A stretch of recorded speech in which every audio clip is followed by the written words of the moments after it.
What's going on, everyone? Ruben here, bringing you the new book review of the week. Will be Emotions by Osho. Recently just started using the iPad instead of buying books because it's just much more convenient than holding a book. And since I'll be traveling over the next year, I don't want to have to be constantly lugging everything in books. So iPad mini weighs almost nothing. It probably could break easy. I probably need to buy a case, but this is where we're at. We'll be talking about Emotions by Osho. So, as you see here, there's Emotions by Osho: anger, jealousy, fear. And then I put some random notes. So, we're going to start with anger. Right? And I never thought of it this way because I grew up just like you grew up by saying anger is a bad thing. You shouldn't feel anger. You should always repress it. Always don't be angry. Stop being angry. Don't show your anger. And you kind of repress it, right? And we've been there, all of us. Everyone has had that situation where, like, for some reason, maybe one day you wake up and you're just not in a good mood and you're just angry, like snapping at people, and you don't know why.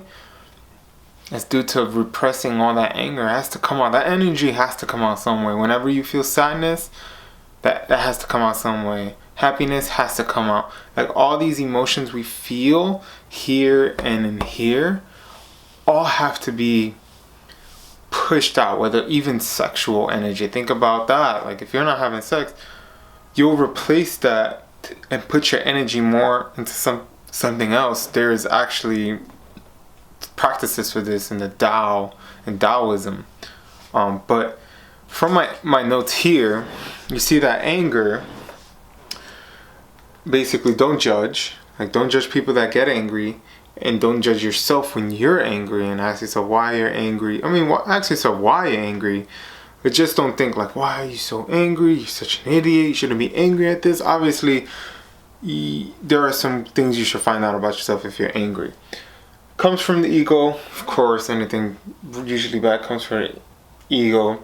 Real anger usually lasts just moments. And even Osho says it in the book, how anger should just be dealt with alone. You shouldn't put it onto someone else and express that to someone else, because that's just not going to work.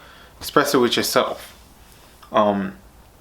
And with that, like, I remember watching some of Elliot Hulse's stuff, and he says, like, when these energies have to come out, you should move your body.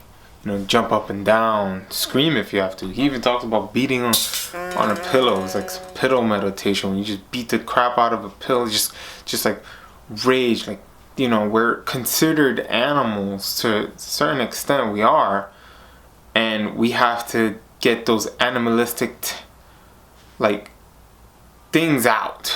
You just need to get it out, and you'll probably be much more happier. I like what he says here. Sadness is passive anger, and anger is active sadness. So he says that there's really no difference between anger and sadness. They are both the same, on the same coin, just two different sides. And that one, you can't have one without the other, kind of. And I just want to read two quick things I've highlighted from the book. He talks about, like, priests and how nothing is right or wrong. So here I go. You can repress anger. You can sit upon it. You can swallow it, literally. But it'll go into you, into your system. Swallow anger and you'll have ulcers in the stomach. Swallow anger and sooner or later you will have cancer. Swallow anger and you'll have 1,001 problems arising out of it, because anger is poison. But what will you do? If anger is wrong, you have to swallow it. I don't say anger is wrong. I say anger is energy. Pure energy. Beautiful energy. When anger arises, be aware of it and see the miracle happen. When anger arises, be aware of it, and if you are aware, you will be surprised. You are in for a surprise, maybe the greatest surprise of your life. That as you become aware, anger disappears. Anger is transformed. Anger becomes pure energy. Anger becomes compassion. Anger becomes forgiveness. Anger becomes love. And you need not repress it, so you are not burdened by some poison. and you are not angry. So you're not hurting anybody. Both are saved. The object of your anger, is saved, and you are saved. In the past, either the object was to suffer or you were to suffer. And then he goes about what anger is to you, but then he explains where anger comes from when it comes from people. So he goes like this: why do people get angry at you? They're not angry at you. They're really afraid of you. And to hide the fear, they have to project the anger. Anger is always to hide fear. People use all kinds of strategies. There are people who will laugh just so that they can stop their tears. And laughing, you forget. They will forget. And the tears can remain hidden. In anger, their fear remains hidden. So that's a good caveat when it comes to anger. In the next part, he goes into jealousy. Now, jealousy, you could say, is conditioned by comparing yourself to something. So when you're jealous, when a girlfriend or boyfriend goes out with friends or something, you're comparing yourself to the other suitors in possible flirtation that might happen. You're comparing yourself, like, maybe I'm not good enough. She's going out because he's going out because I can't, I'm not doing something right, and they have to go out and meet new people. No, they just want to freaking go out and have a good time with their friends without you there.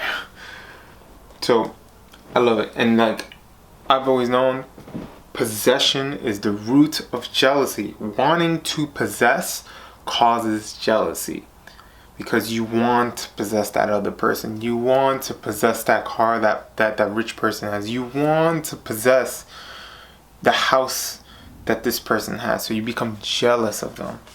And jealousy is kind of worrying about tomorrow. You're not thinking about now. You're worrying about tomorrow. Like, will I ever have that? Or will this ever happen? How far will this go? Like, you start looking all the way over there when you're still over here and tomorrow hasn't even come. And I love how Osho talks about becoming completely present to the moment, because that's where you remove jealousy. And I love how he says jealousy is the absence of love, because jealousy and love don't belong in the same ballpark.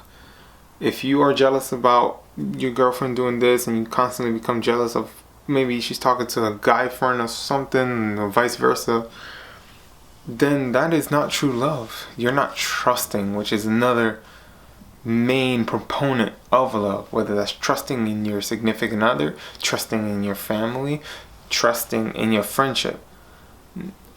And we can go on a whole other topic on that.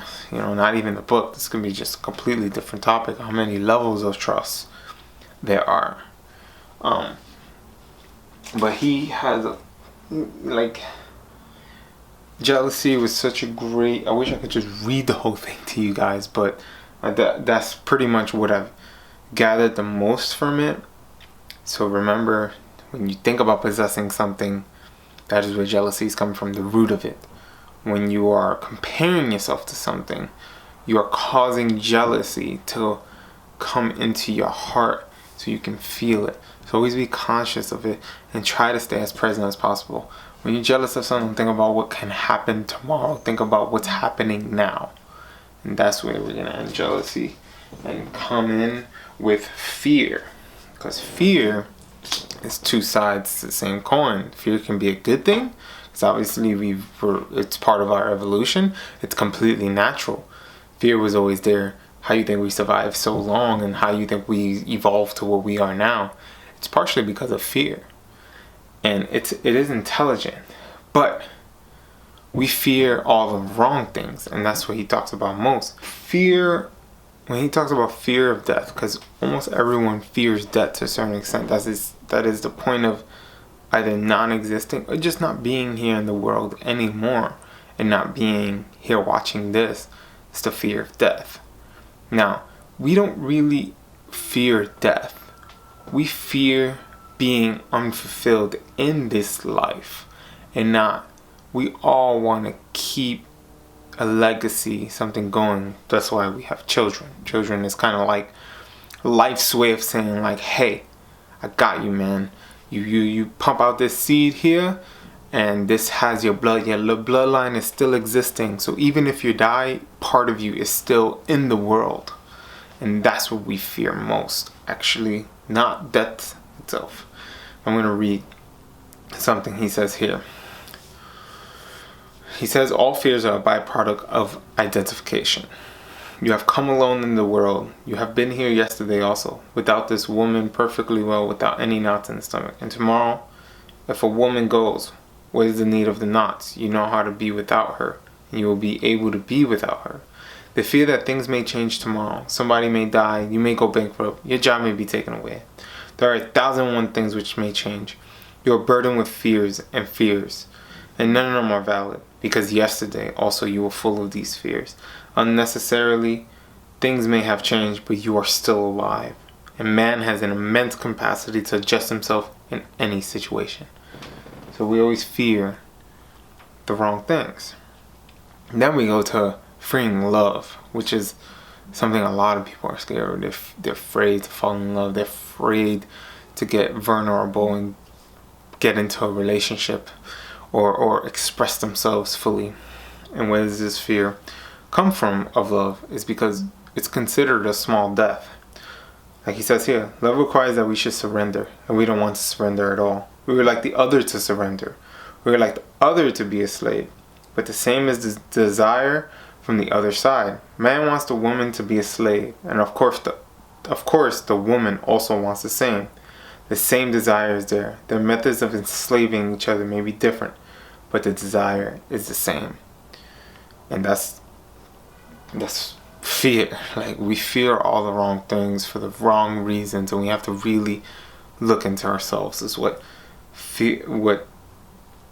Osho's saying. Like, he even has parts in the end, because like even he says, and these are from the random notes that I took on the side, which is like highlighted stuff. I wrote little notes in the tablet. So how like love always makes one nervous because it comes from the conscious, but you gotta remember, we have these emotions. They're a beautiful thing, whether that's anger, sadness, love, everything, happiness. All these are beautiful, and they create chaos in here, and we're afraid of that chaos, but it's a beautiful thing. Then he goes about sentimentality versus emotions themselves. Now, sentimentality, it's a manipulation of emotions, so it's actually a bad thing. He also goes how psychologists have said that 80% of diseases are caused by repressed emotions. So all that anger, everything we keep in, why you think you've heard how men live shorter lives, because we don't express our emotions as often as women. For example, we don't cry as much, even though we should cry, but society has taught us to be strong, and we have to show that, and we can't cry in public, at least. But that's a story for another help. And then he has methods that can help you on your journey to having more control over your emotions. And he has like several meditations, like pillow meditation, what I said earlier, by expressing your anger and just putting it onto a pillow, because a pillow will not do anything back to you. It's there for you to do whatever you want to it. Punch it, throw it against a wall, kick it, step on it, scream into it, do whatever. Another thing is running. He says running is also a good one. And then like after you're done, just like sit and do nothing and completely be one with yourself. Then has like a boiling point about tensing your body completely, and then like after you tense, just like relax it. So go like complete, like you're going from one end to the other. And that might be interesting. I haven't tried any of these, but I'm willing to try them. That was that. Then he has a cool one for jealousy meditation for couples, where 10 minutes you hold each other's hands, you sit cross legs in front of each other, you look at each other deep into the eyes. You can blink, but sooner or later you wouldn't be able to control it. So apparently your body will start swaying. And then 10 minutes after that, for another 10 minutes, you close your eyes and you just feel the energy possessing you. And then another 10 minutes you stand with your open eyes, just continue holding it. It's as if you guys, the energies are flowing. It becomes like a dance. It's like 30 minutes long. Then you can nourish the energy of love, where you take a rock, you hold it, and you just express deep love and gratitude for this rock. And he says you feel the energy moving, facing your own jealousy, entering fear, from fear to love. Reliving your childhood is a fun one. It looks like you become a child all over again, do the things you used to do as a child, no matter how embarrassing it is. Grounding, I really like that one, where you ground yourself into the earth, bare feet. You can run bare feet, walk. Put all your weight on left foot, then the right foot for 5 minutes each.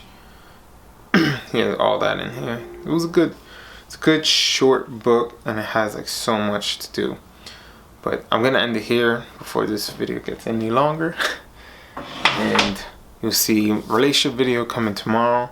Really stoked for that. And then next week we have another book review, and it'll be a fun one because it's on Aziz Ansari's Modern Romance. So please like, subscribe, share this video if you enjoyed it and it can help someone. And as always, stay awesome.